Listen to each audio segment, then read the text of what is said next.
귀하신 주님의 사랑과 평화가 예배 자리로 나온 여러분과 함께 하시기를 기원합니다.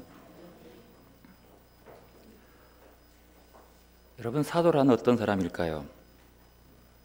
우리가 누구를 사도라고 칭합니까? 사도에 대해서 성경에는 몇 가지로 정의를 합니다. 성경적인 그 시대적인 상황의 사도는 몇 가지를 갖고 있습니다. 우리도 그것을 조금 배워서 알지요. 그러면 성경이 말하고 있는 건 사도의 역할의 과정 속에서 지금 우리는 어떠한 역할을 한 사람이 사도라고 할 수 있을까요? 여러 가지 지임 속에 스스로 사도가 되고 싶어 한 사람이 있습니다. 어떤 이단들은요, 그 직분 속에 사도라는 직분을 만들어 놓은 사람도 있어요. 그래서 그 직책 중에 하나가 있는 거죠. 물론 그것도 하나의 맞는 부분도 있습니다. 엮이는 부분이 있지요. 그것을 조금 더 구체적으로 알아보기 위해서 우리 지난주에 말씀드렸던 루터가 말하는 만인 제사장설, 그거에 대한 기초를 살펴보면서, 그 말을 살펴보면서 우리가 참 사도가 누구인가를 한번 정의해 보도록 하겠습니다. 루터가 이렇게 말했습니다. 가장 확실한 것은 아버지와 어머니는 사도요, 감독이요, 제사장이다. 왜냐하면 그들이 자녀들에게 복음을 익혀주기 때문이다. 누구든지 복음을 다른 사람에게 가르치는 사람은 사도요, 감독이다. 루터의 이 해석입니다. 그러면 그 해석은 지금 우리에게도 포함되는 것이죠. 자, 그러면 보십시다. 루터가 이해했던 사도요, 감독이요, 이런 직책에 있는 사람들의 얘기를 누구로 본 거예요? 복음을 익혀주는 자로 봅니다. 복음을 익혀준다는 것이 뭘까요? 누군가가 이 사도나 감독의 직분을 가진 사람을 보면서 복음을 읽어낼 수 있다고 하는 거예요. 그런데 중요한 것은 복음입니다. 감독, 사도, 여러 가지 직분들의 명칭들이 있지만 각각 다른 독특한 직분을 행해야 할 것도 있습니다. 하지만 공통적인 것이 있습니다. 그것이 뭐냐면 복음을 읽혀주는 거예요. 다른 말하면 누군가가 그들을 통해서 복음을 읽어낸다고 하는 거예요. 이 공통점이에요. 여러분, 지금 우리에게는 뭐라고 할까요? 우리도 여러 가지 교회의 직분들이 있습니다. 목사도 있고 장로도 있고 권사, 집사, 이제 그 외에 많은 직책들을 놓고 각각 그들의 독특한 고유의 역할을 감당하도록 했습니다. 그런데 공통점이 있습니다. 빼놓을 수 없는 공통점이 딱 있어요. 그게 뭐냐면 복음을 익혀줘야 한다는 거예요. 누군가가 우리들의 직분과 상관없이, 목사, 장로 이거 상관없이 공통적으로 그리스도인들이라고 칭하는 사람들을 바라보면 그를 통해서 복음의 메시지를 읽어낼 수 있어야 한다는 거죠. 그러면 바꿔 말합시다. 어떻게 해야 복음의 메시지를 그들이 읽을 수 있을까요? 우리가 복음을 살아야 합니다. 복음을 살아간 복음의 삶을 통해서만이 남이 복음을 읽을 수 있는 거예요. 만제사장설의 의미는 권위나 직책이나 지위나 이것을 얘기하는 것이 아니라고 하는 거예요. 복음을 받았으면은 그 복음에 응답하여 그 복음에 순종하는 삶을 통해서 복음을 전하는 거죠. 말로 전하는 것이 아니라 우리의 복음적인 삶이 그들을 복음을 잊게 만들어준다는 것이 사도의 직분이라고 합니다. 자, 우리들의 직분을 통해서 이렇게 공통적으로 보고 그러면 사도라고 하는 의미와 참 사도라는 의미를 새겨보면서 오늘 살펴보도록 하겠습니다. 왜냐하면 오늘 본문의 고린도 후서의 중심의 주제는 정확히 명시되어 있지 않지만 참 사도가 누구고 거짓된 사도가 누구냐를 밝혀주고 있는 거예요. 이 말을 바꿔 말하면 믿음의 공동체 속에서 모두가 다 공통적인 사도의 직분을 속에서 공통적인 것들을 갖고 있기 때문에 우리도 사도라고 한 부분이라고 칭할 수 있는데 거짓된 것이 있다는 거예요. 참된 것이 있다고 하는 것이죠. 여러분, 오늘 본문은 구체적으로 그런 것들을 얘기하고 있습니다. 그러면 오늘 본문이 이게 참 사도라고 일컬어지는 바울이 어떠한 환경과 상황 속에서 이런 일이 있었는가? 먼저 그 상황을 조금 살펴볼 필요가 있습니다. 바울이 복음을 증거할 그때는 로마의 제국이 온 유럽 지역을 다스렸던 강력한 제국의 모습이었습니다. 그래서 로마는 자기들의 제국적인 힘을 강화하고 자기들의 통치 문화와 삶을 전파하기 위해서 길을 만들었어요. 그때는 모든 길은 뭐로 통한다? 로마로 통한다, 그렇게 말을 해요. 그런데 실제로 모든 길이 로마 통했지만은 로마로 통하기 위해서는 뭐가 필요하면 길이 필요해요. 좀 넓은 길, 빨리 갈 수 있는 길. 그래서 로마는 길을 내기 시작합니다. 로마의 길들은 되게 지름길이고요, 직선적이고요. 그리고 그 당시에도 막 산을 도운 것이 아니라 깎아버리기도 하고 이러면서 길을 내요. 다리를 만들어버리기도 하고. 어떻게? 가능하면 빨리 로마로 들어오도록. 그 사람들이 그 빠른 길을 통해서 로마로 들으면서 공부도 하고 사업을 해야지만이 살 수 있는 거예요. 그러면서 그 강력한 통치의 개념 앞에서 그때 깃발을 든 깃발은 뭐냐면 팍스 로마나, 로마의 평화. 진정한 이 땅의 평화는 로마에서부터 온다라고 믿었어요. 그리고 모든 길이 통하는 그 로마로 다가오는 그 속에서 로마의 지배를 받고 로마의 법적인 통치를 받는 곳에만 진정한 평화가 있다라고 로마를 내세운 거예요. 그래서 그 시대의 모든 것들은 로마가 하는 모든 것들이 평화를 위하는 거예요. 그런데요, 그 로마의 길을 통한 그 평화의 길을, 그래서 그 평화를 추구해 사람들이 다 그 길을 추구하고 따라가고 그에 매인 사람들이에요. 모두가 다 그것들을 추구하고 더 많이 배우기를 바랐습니다. 그런데 이렇게 통치의 편의를 위해서 만들어 놓은 그 길을 따라서 키도 작고 별 볼 일 없어 보이는 한 작은 유대인 한 사람이 발걸음을 옮기면서 로마 제국 전역에 새로운 평화의 길이 있음을 선포하고 다닙니다. 로마가 평화인데 또 다른 평화가 있다는 거예요. 그는 평화를 이렇게 말합니다. 언약의 말씀의 바탕을 둔 평화.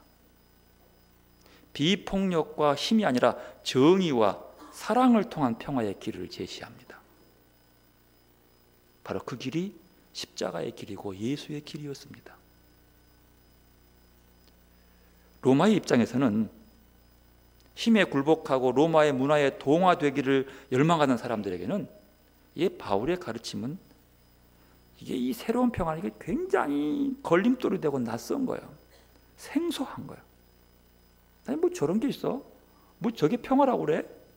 저 강한 힘 앞에 누구도 꼼짝 못하면 조용하잖아. 콱 눌러버리면 되는 것이지. 입 다물게 한다는 것이지.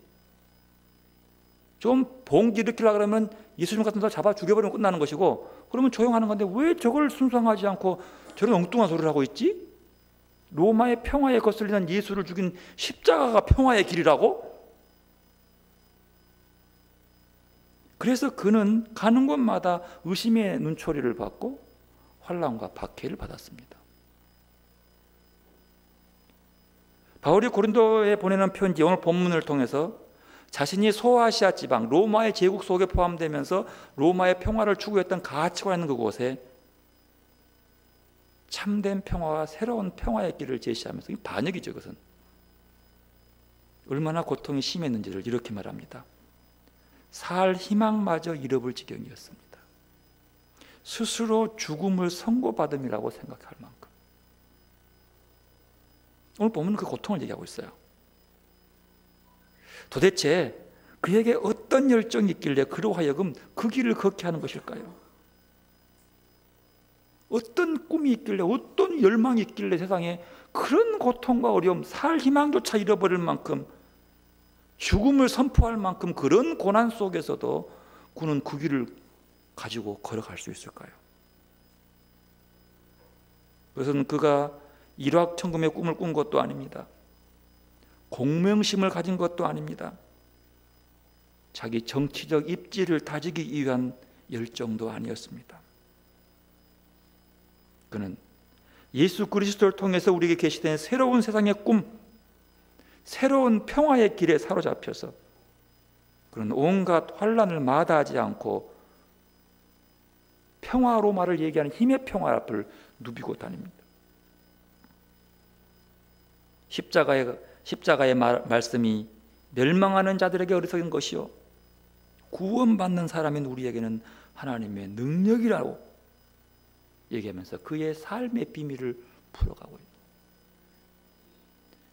그리고 그는 죽고 싶을 만큼 힘겨울 때, 그리고 죽음이 앞에 다가올 때 그는 도저히 자기 자신의 능력을 의지할 수 없었습니다. 그렇기에 그는 하나님만 바라보았습니다. 그럴 때마다 주님은 그에게 위로를 주고 평강을 주고 찬송을 주었습니다. 환난 가운데서 이루시는 주님의 은총을 경험했기 때문에, 그 고난 속에서 주님께서 주시는 평화를 맛보았기 때문에 그는 역시 환난받는 성도, 예수 때문에 고난받고 핍박받는 성도들을 위로할 수 있었습니다. 그러면서 그 엄청난 로마의 평화의 그 힘에 거슬려서 새로운 평화의 십자가를 평화로 꿈꾸는 그런 반역적인 사고방식을 가지고 고난받고 박해받는 그 사람들에게 바울은 이렇게 말합니다. 여러분이 하나님께 바치는 그리스도의 향기가 되라고. 그리스도의 향기라고. 그리고 여러분이 쓰여지는 그리스도의 편지라고. 어디에? 그 고난과 박해 속에서 이렇게 말합니다. 놀라운 고백이지요. 그 속에 위로하고 힘을 주고 새로운 치유함을 주어야 할 그 자리에서 당신이 그 복음을 지키는 것이 그리스도의 향기요, 그리스도의 편지요. 당신의 그것을 통해서 고난받는 많은 사람, 저 가짜 같은 저 힘의 논리에 의해서 평화라고 말하는 그 가짜 속에 참 평화를 지키면서 사람들이 그 평화를 잃게 만들어 주시오라고 하는 겁니다. 우리에게로 오십시다. 과연 여러분, 우리는 그리스도의 향기입니까? 우리에게서 그리스도의 향기가 풍겨지고 있습니까? 사람들이 우리를 보며 그리스도의 메시지를 읽고 있는 것은 읽고 있습니까? 오늘 제목을 이렇게 잡았습니다. 참 사도, 복음을 살아내고 전하는 자. 복음을 전하는 것보다 먼저가 살아내는 것이 참 사도라고. 오늘 본문을 간단간단히 요약해보면 1절부터 쭉 살펴보면서 어떤 사람들이 어떤 환경 속에서 어떻게 행동해 가면서 그들의 평화를 바라는가 살펴보도록 합니다. 1절을 보면요, 하나님의 종인 참 사도는요, 하나님과 함께 일하는 사람을 얘기합니다. 우리가 하나님께 함께 일하는 자로서 하나님과 함께 일한다고 하는 거죠. 그는 인간의 권위와 지위에 근거해서 행동하지 않습니다. 하나님의 종으로서 인간이 아닌 하나님이 그를 움직이는 동력이 되는 것. 참 사도는 인간적인 기준을 따라서 정의될 수 없습니다. 지금 바울은 인간적인 기준에 의해서 복음을 증거하는 사도로서의 직분에 대한 비판과 논쟁 속에서 큰 어려움을 겪고 있습니다. 제가 뭔 사도의 직분이 있냐라고 하는 그 직분 논란이에요. 이 문제 제기에 바울은 많이 낙심을 할 뿐만 아니라 복음을 따르는 많은 사람들이 떠나갔습니다. 자격의 문제 때문에. 참 사도는 스스로를 하나님을 근거로 세우는 자이. 그는 하나님의 일을 하나님과 함께 감당하는 자가 참 사도입니다. 나로서는 못하는 거예요. 그러면서 이렇게 말합니다. 하나님의 은혜를 헛되이 받지 말라. 이 무슨 말이에요? 하나님의 은혜를 헛되이 받지 말라. 여러분, 하나님의 은혜를 헛되이 받는다는 말이 무슨 뜻일까요? 그러기 위해서는 먼저 그러면 하나님의 은혜가 뭐냐는 걸 알아야 합니다. 하나님의 은혜를 여러 가지로 정의하지만 오늘 본문이 말하는 하나님의 은혜가 뭐냐는 것은 5장 21절에 있어요. 위에 보면은 5장 마지막 절에 보면 이렇게 말합니다. 하나님이 죄를 알지도 못하신 일을 우리를 대신하여 죄로 삼으신 것은 우리로 하여금 그 안에서 하나님의 의가 되게 하려 하심이라. 이것이 바로 복음입니다. 은혜입니다. 풀하면 하나님께서 죄 없는 예수 그리스도를 죄로 삼아서 죄된 사람들의 죄를 용서하시고 구원하신 것, 그것이 하나님의 은혜라고 하는 거예요. 그러므로 그 하나님의 은혜를 헛되게 한다는 것은요, 그 하나님의 은혜를 받는 것에 상응하는 삶을 살지 아니한다는 거예요.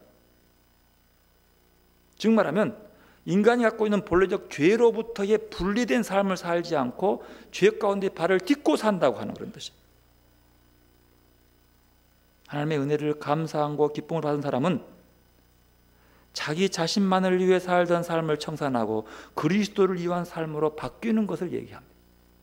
즉 하나님의 은혜를 받은 사람은요, 자기를 추구하는 삶이 아니라 그리스도의 삶을 살아가는 사람들의 모습을 얘기한다는 그런 뜻이죠. 그래서 그렇게 헛되이 받지 말라. 은혜를 받아놓고 네 좋을 대로 살지 마라, 그 뜻이에요.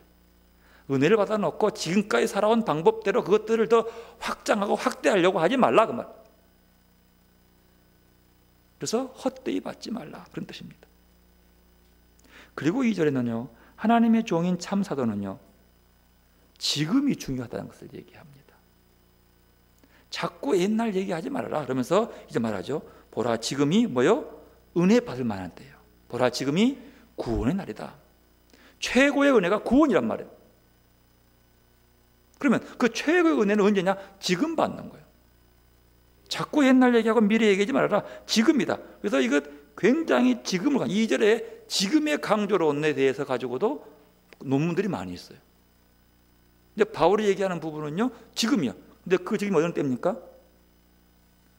로마의 평화라고 하는 그 그늘 앞에, 로마의 그 압제 앞에, 제국의 힘 앞에 억눌리고 짓밟히고 예수 이름 때문에 고난받고 환난과 박해를 받는 시대 속이에요. 은혜가 안 된 것처럼 보이는데 그때가 은혜 때고 구원 때라는 거예요. 심지어 그때는요, 사람이 죽임을 당하기도, 예수 때문에 죽임을 당하기도 하고요, 사자의 밥이 되기도 하는 시대예요. 근데 그때가 은혜가 받았다는 거예요. 은혜는 지금 받는 것이지 내일 받는 것이 아니라는 거죠. 은혜는 평화로울 때 받는 것이 아니라 어려울 때도 한다고 하는 거예요. 상황과 여건이 상관없다고 하는 얘기를 하고 있는 겁니다. 그리고 3절에 가면은요, 하나님의 종인 참 사도는요, 자신의 직분에 대한 자부심을 가지고 있다고 하는 거죠. 여러분, 사도의 개념은 우리에게 되는 겁니다. 복음을 사람들 아닙니까? 근데 자부심을 가지라고 하는 거죠. 이 비방받는 것이 비방받도록 행동하지 말라고 하는 거죠. 비방. 그래서 비방이라고 하는 말은요, 신적인 개념이에요. 즉 말하면 우상적인 개념, 다른 종교적인 논리, 이단적인 논리, 그들의 섬김을 가지고 비방받지 않도록 해라 하는 거예요. 나 그를 따라가란 말이 아니에요. 내 것을 지켜야 돼요. 여러분, 예수 믿는 사람들이 예수 그리스도인답지 못하고 세상 사람들의 방법으로 살아가면 다 욕합니다. 근데 자기들하고 잘 어울리지도 않고 특별한 사람처럼 보이지만 예수님 때문에 온전하게 그 자리에 매여 있으면서 고리타분하게 예수만 바라보고 그의 삶을 닮아간 사람이면 존중합니다. 세상이 아무리 이렇더라도 너만이라도 참된 그리스도인이 되거라라는 것이 사람들의 바람이에요. 그것이 바로 비방받지 않는 길이라고 하는 거예요. 그래서 비방이란 신적인 개념이기 때문에 그런 것들을 가지고 조롱받지 말라는 것이죠. 그래서 이제 3절 보면요, 우리의 이 직분이 비방받지 않고 뭐래요? 무엇에든지 아무에게도 거리끼지 않게 하고, 거리낌 받는 것, 꺼림칙한 일을 하지 말라는 거예요. 양심에 거슬리는 일을 하지 말라는 뜻이죠. 그리고 4절은 하나님의 종인 참 사도는요, 많이 견디는 사람입니다. 환난도 견디고요, 궁핍도 견디고요, 고난도 견디는 자입니다. 이것이 사도의 실존적인 존재를, 실존적인 특징, 존재의 개념이에요. 심지어 5절 보면요, 다른 사람들에게 억울함을 당하고 또 갇힘도 당하고 난동도 부림당하고 먹지 못함도 하고 그런다는 거죠. 그러나 그런 가운데서도 복음의 참된 내용, 깊이 있는 복음을 지켜야 한다는 이야기예요. 5절에 보면요, 매맞음과 갇힘과 난동과 수고로움과 자지 못함과 먹지 못함, 이것은 실제로 바울이 경험한 것들이에요. 복음 때문에. 바울의 복음 증거하는 사도들이 경험한 일들이에요. 그런 가운데서도 6절, 깨끗함과 지식과 오래 참음과 자비함과 성령의 감화와 거짓이 없는 사랑과, 그럼에도 불구하고 진리의 말씀과 하나님의 능력으로 의의 무기를 좌우에 가지라고. 그런 속에서도 철저하게 지키라고 하는 겁니다. 그 내용, 복음의 깊이를 절대로 바꾸거나 변질시키지 말라는 겁니다. 그리고 또한 하나님의 종인 사도는요, 일관성이 있습니다. 영광스러울 때, 수치스러울 때, 비난받거나 칭송받을 때에도 복음의 내용을 그대로 유지하는 일관성을 얘기하고 있습니다. 이게 8절이죠. 그리고 8절 하반절부터 보면은요, 하나님의 종인 참사도는 외모에 신경 쓰지 않습니다. 여기서 외모라는 게 뭔지 아십니까? 외모라고 하는 것은요, 다른 사람의 평가에 흔들리지 않는다고 하는 거예요. 다른 사람의 판단에 흔들리지 않는 거죠. 체면 문화가 발달한 우리들은요, 어쩌면 다른 사람들이 만들어 놓은 규정 안에서 나를 찾지 못하고 허덕이며 살아가는 사람들이 참 많이 있습니다. 갇혀진 사람처럼 사람들에게 잘 보이려고 얼마나 애를 쓰는지, 얼마나 눈치를 보는지, 사람들의 입방아에 들지 않으려고 그것 때문에 신경 쓰고 예민하는지, 외모에 신경 쓰는 것입니다. 무명한 자 같지만 흔들리지 않는 믿음이 사도입니다. 왜? 실상은 유명한 자기 때문입니다. 바울에게 세상은 세상이 아니라 하나님에게 알려진 것으로 유명한 사람이었습니다. 세상에 죽은 자같이 취급당한 이도 참사도는 신경 쓰지 않습니다. 세상에 자신을 죽이거나 없는 자 취급해도 하나님이 함께하는 자신이 산 자임을 그는 알고 있습니다. 징계를 받는 자 같은 상황을 만나도 그는 죽지 않습니다. 왜? 하나님이 함께하기 때문에. 그리고 10절에 참사도는요, 근심하는 자 같으나 항상 기뻐합니다. 사도는 세상의 근심이 그를 이길 수 없음을 깨닫기 때문에 그렇습니다. 가난한 자 같으나 모든 사람을 부요하게 한다고 얘기합니다. 여러분, 이 말이 중요합니다. 가난한 자는 틀림없지만 다른 사람을 부요하게 하는 사람, 그리스도인의 모습은 뭐예요? 나는 가난하지만 누군가 그리스도의 부요함, 여기서 부요함은 돈만 채우는 부요함이 아닙니다. 마음이 넉넉하고 풍성한 부요함. 여러분, 부자라고 이렇게 넉넉한 거 봤습니까? 부자들이 더 꽁성원들이 많죠. 그러잖아요. 이게 돈의 문제가 아니야. 마음의 넉넉함이에요. 그리스도가 내 안에 채워지는 순간 그 마음의 평안과 넉넉함이 있는 거죠. 왜 그렇게 합니까? 나는 모든 것을 가진 자라고 믿기 때문입니다. 아무것도 없지만 모든 것을 가진 자. 왜? 나의 모든 것이 누굽니까? 예수 그리스도예요. 예수가 나의 모든 것이기 때문에 나는 모든 것을 가진 자라는 거예요. 하나님이 주신 선물을 가지는 것이 아니라 하나님을 가졌기 때문에 모든 것을 가진 사람이에요. 여러분, 모든 것 대신은 주님을 가진 분이십니까? 모든 것 대신 그 주님을 여러분의 마음속에서 여러분에게 참 평안을 주십니까? 그분 한 분만으로 아쉬움이 없습니까? 하나님께로부터 직분받은 사람은 세상이 모두 그렇다 하더라도 그 길을 따르지 않고 오직 하나님이 원하시는 길을 따라가는 사람들이 직분자들입니다. 그들이 참 사도입니다. 그것이 그들이 복음을 살아내는 사람들의 모습입니다. 그렇다고 그렇게 믿지 못하고 따라오지 않은 사람들을 흉보고 손가락질하고 금을 그어버릴까? 11절 예보 말합니다. 마음을 넓히라고. 고린도인이여 너희를 향하여 우리의 입이 열리고 우리의 마음이 넓혔으니 13절 너희도 마음을 넓히라. 넓은 마음으로 그들에게 끝까지 복음의 삶을 보여주라는 거예요. 오늘 이 본문을 통해서 우리에게도 결단과 회개와 다짐이 필요합니다. 결단을 촉구하는 내용은요, 참사도로 살아가는 것에 뭐하죠?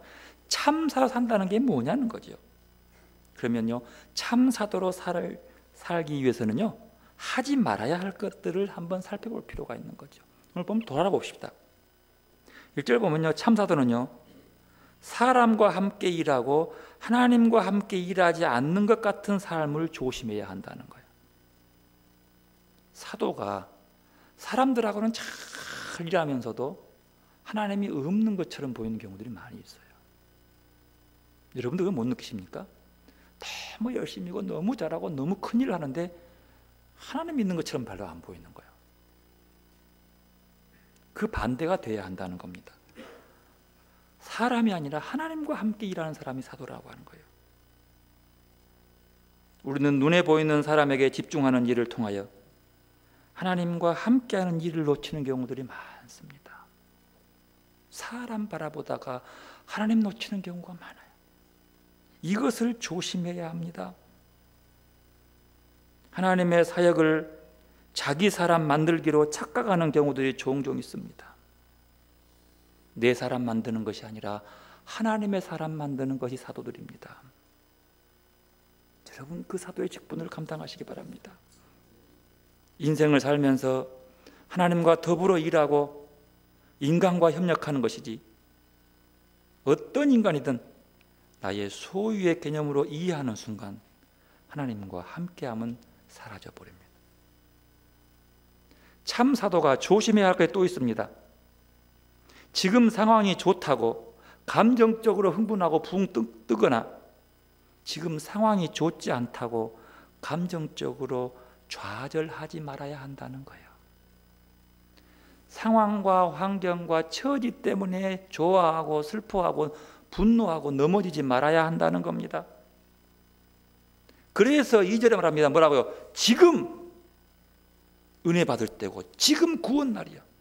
그것은 어떤 상황과 조건이 아니라 지금이 은혜고 지금이 구원이기 때문에 지금 붙잡으라고 하는 이야기입니다. 왜냐하면 은혜와 구원의 때는 그 상황을 하나님께서 바꾸어 주시기 때문입니다. 또 사도가 조심해야 할 것은요, 자신이 비방받는 것과 자신의 직분이 비방받는 것을 잘 구분해야 합니다. 이게 무슨 말이냐면 내가 비방받는 것은 내가 잘못한 거예요. 지 욕심대로 행하고 지 고집 부리고 자기 성질대로 하다가 지가 비방받는 것이 하나님 받는 자기 직분 비방을 착각하면 안 된다는 거예요.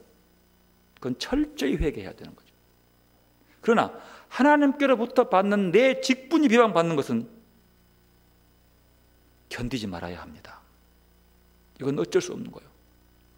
이것은 아주 큰일 나기 때문에 하나님께 주신 직분에 대해서 내가 사명을 다하지 못하면 그것을 통해 비방받는 것은 하나님이 용서하지 않습니다. 내 개인을 욕하는 것은 좀 참을 수 있어요. 참고 그냥 그거 넘고 욕받는 것은, 그러나 하나님이 준 내 직분이 욕받는 것, 내가 능력도 없고 부족하고 아무것도 이게 별 볼일 없는 그것은 상관없어요. 하지만 내 하나님께 준 직분이, 그 직분을 제대로 감당하지 못한다고 비방받는 것은 아니 됩니다. 그러므로 아무에게나 무슨 일이든 거리낌이 되는 사람이 돼서는 안 된다고 하는 얘기예요. 또 사도가 조심해야 할 것은요, 많이 견디는 것과 오래 참는 겁니다. 오늘 4절에 나옵니다. 참다가 그만두는 일을 조심해야 한다는 뜻입니다. 참사도는요, 끝까지 참아야 합니다. 끝까지. 모든 것을 견디고 끝까지 견디는 것이 인내예요. 근데 적당히 참다가 이제는 못 참겠다 하는 것이 사도의 직분을 감당하지 못한다는 거죠. 그러므로 참 사도는요, 자기 힘으로 인내하는 일을 조심해야 합니다. 왜냐하면 나로서는 인내의 한계가 있기 때문입니다. 하나님의 능력을 의지하고 성령의 힘을 의지하는 것만이 끝까지 참을 수 있는 거예요. 그것을 추구해야 한다는 거죠. 그리고 참 사도가 갖추어야 할 기준은 분명해야 합니다. 깨끗함과 진리에 대한 지적 인식과 오래 참음과 자비함과 성령의 감화와 거짓 없는 사랑과 진리의 말씀과 하나님의 능력으로 의의 무기를 좌우에 가지고 철저한 무장을 하여 참 사람이 사도가 되는 것. 그리고 사도는 외적인 부분에 신경 쓰지 않고 뭐요? 본질적인 부분, 복음의 내용적인 중심을 살고 살아가도록 거기에 관심을 두는 자라야 한다는 거지.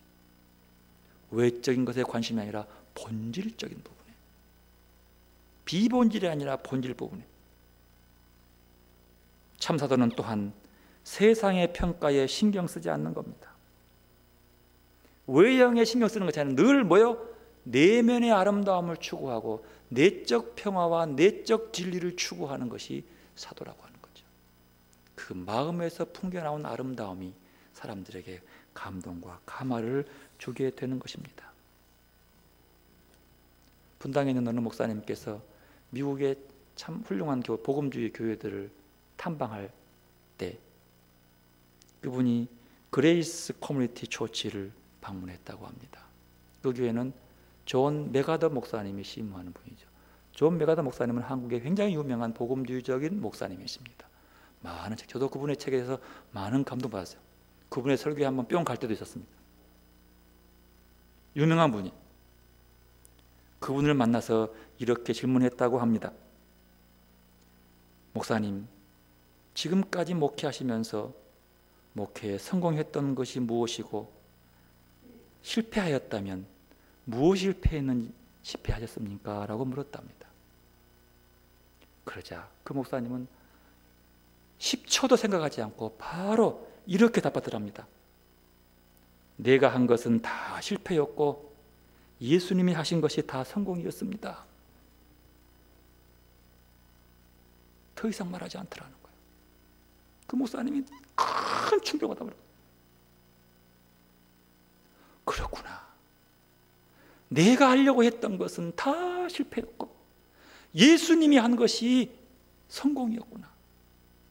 여러분, 사도의 삶은요, 예수님이 한 것이요, 내가 한 것이 아니야. 내 삶이 내가 한 것이 아니라 예수로 하게 하는 것이 성공의 삶이에요. 그러기 위해서 내가 십자가에 죽어야 합니다. 예수님과 함께 십자가에 죽고 예수와 함께 사는 사람만이 사도로서의 성공적인 인생을 살아갈 수 있습니다. 직분자로서의 성공할 수 있다는 사실입니다. 여러분, 그렇게 하십니까? 여러분의 삶이 성공적이십니까?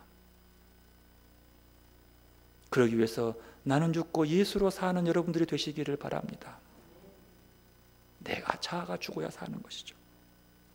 그리고 그것이 세상을 살릴 수 있다는 사실이죠. 그리스도인들이 경건한 삶을 살기 위해서 많이 노력합니다.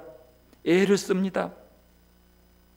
그러나 그보다 더 중요한 것은 내 자아가 죽어야 되는 겁니다. 그렇게 애를 써도 안 돼요. 왜? 내가 안 죽었기 때문인 거죠. 존 메가더 목사님의 말을 다시 한번 새기시 바랍니다. 내가 한 건 다 실패였고 예수님이 한 일은 모두 성공이었습니다. 예수님께서 나를 통해서 하신 일들은 모두 성공이었습니다. 그 뜻이에요. 나는 없는 거예요. 예수님께 순종하고 복음의 삶을 살았더니 그게 성공입니다. 내가 무슨 머리를 짜내고 한 것들은 다 실패입니다.